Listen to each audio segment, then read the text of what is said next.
कुछ साल पहले की बात है। एक नवयुवक अपने घर से बाहर निकला।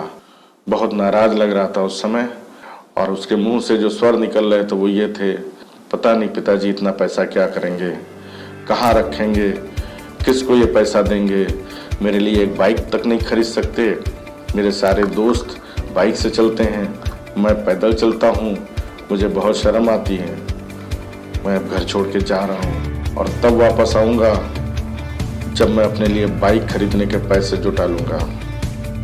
यही सोचता हुआ तेज तेज कदमों से जा रहा था। तभी उसके पैरों में एक कील चुभी। उसका ध्यान नीचे गया तो देखा कि सड़क पर पड़ने वाले सारे कंकड़, कील, पत्थर उसके पैरों में धंस रहे हैं। उसने ध्यान देकर देखा तो वो अपना जूता घर भूल आया था और पिता का जूता घर से पहनकर चला आया था। उसने सोचा कि पिता का जूता तो फटा हुआ है, लेकिन उसने बहुत ध्यान नहीं दिया और तेज तेज कदमों से चलता रहा। कुछ समय बाद उसको एहसास हुआ कि उसके पॉकेट में कुछ है। पॉकेट में उसने हाथ डाला तो पता चला कि पर्स लेकर चला आया। तभी उसके चेहरे पर सातिर मुस्कान फैली। उसने कहा, अच्छा तो आज पिताजी का पर्स हाथ लग गया है, देखूं तो इसमें क्या है, जरूर तगड़ा माल छुपा रखा है। उसने अपने पिता का पर्स निकाला, वो फटा हुआ था। उसने उसको खोला, उसमें कोई पैसा नहीं था। हाँ, एक छोटी डायरी थी। उसने डायरी निकाला और कहा, अच्छा पर्स में पैसा नहीं रखे तो जरूर इस डायरी में कुछ होगा। डायरी पढ़ने लगा। वो हिसाब किताब की डायरी थी। 2 साल पहले का डेट पड़ा हुआ था, जिसमें उसके पिता ने उस पर लिखा था 50,000 रुपये बेटे के कंप्यूटर के लिए उधार लिया। उसको याद आया कि हाँ, पिता ने 2 साल पहले उसको 50,000 रुपये का एक कंप्यूटर गिफ्ट किया था, जिसे वो आज तक चला रहा है। फिर उसमें उधार का कैमरा खरीदने का भी बात लिखा था। उसको याद आया कि उसने पिता से कैमरे की जिद की थी। 2 हफ्ते बाद उसका बर्थडे पड़ा था और उस बर्थडे में उसके पिता ने उसको कैमरा गिफ्ट किया था। उसको याद आ रहा था, उसके चेहरे की भावनाएं बदल रही थीं। उसको एहसास हो रहा था कि वो कुछ गलत तो नहीं कर रहा है। वो घर से सोच कर निकला था कि ये शहर छोड़ दूंगा और दूसरी जगह पे जाकर कुछ काम करूंगा और बाइक के लिए पैसे इकट्ठे करूंगा। बस स्टैंड नजदीक आ चुका था। तभी अगला पेज खोला उसने और पैरों के नीचे से धरती खिसक गई। ये डेट बीत चुके कल की थी। उसमें लिखा था कि 60,000 रुपये बेटे के बाइक के लिए उधार लिया। अब उसकी आंखें फटी की फटी रह गईं। चेहरे पर सनसनी दौड़ गई। पास ही पड़े बेंच पर वो सर पकड़कर बैठ गया। मैं अपने पिताजी को इतना गलत समझा था।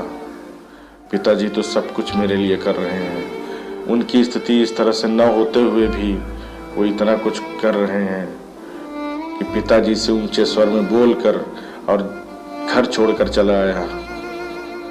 अब वो पछता रहा था। उसको लग रहा था कहीं देर ना हो जाए और तेज कदमों से घर की ओर वापस चल पड़ा। लेकिन वो फटे जूते उसको चलने नहीं दे रहे थे।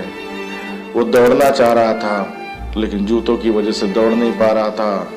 उसने जूते खोल के फेंक दिए और नंगे पांव दौड़ने लगा कि तेजी से मैं अपने घर पहुंचूं।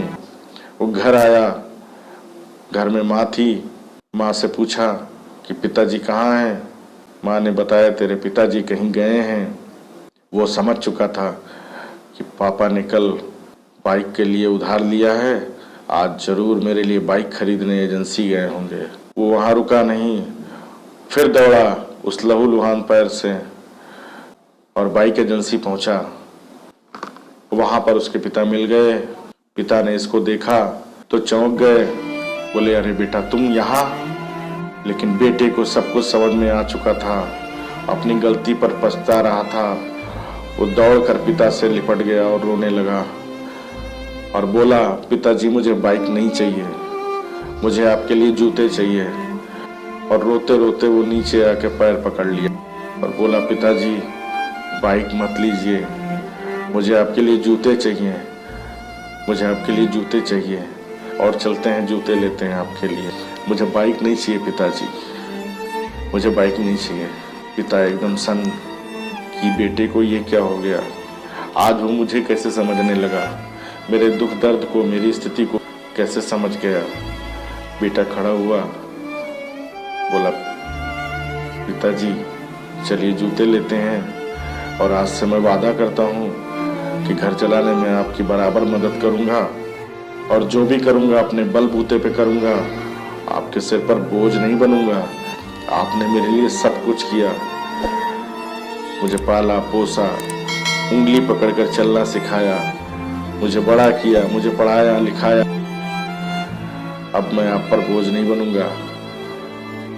अब मैं कुछ करना चाहता हूँ, आपके लिए करना चाहता हूँ, माँ के लिए करना चाहता हूँ, अपने घर के लिए कुछ करना चाहता हूँ, अपने भविष्य के लिए करना चाहता हूँ। पिताजी आज से मैं मेहनत करूँगा और अपने बलबूते पर सब करके दिखाऊंगा।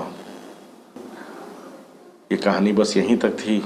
साथियों देखो, जिसके माता पिता नहीं होते हैं वो तरसते हैं अपने माता पिता के लिए, और जिसके माता पिता होते हैं वो अगर इग्नोर करें अपने माता पिता को तो भगवान माफ नहीं करता। साथियों बहुत दुख झेल के आपके माता पिता ने आपको पाला पोसा है। अब आप बड़े हो चुके हो और वो बूढ़े हो चुके हैं। अब उनको सहारे की जरूरत है और आप सशक्त हो, आप सहारा दे सकते हो, आप उनकी उम्र बढ़ा सकते हो, आप उनकी सेवा करो। अब बारी है आपकी उनके लिए कुछ करो। अगर आपके दिल में कुछ हो रहा होगा तो मेरा ये वीडियो बनाना सार्थक हुआ। अगर ये वीडियो आपको पसंद आया है तो इसे लाइक करिएगा, शेयर करिएगा और अगर लगता है तो सब्सक्राइब भी कर दीजिएगा।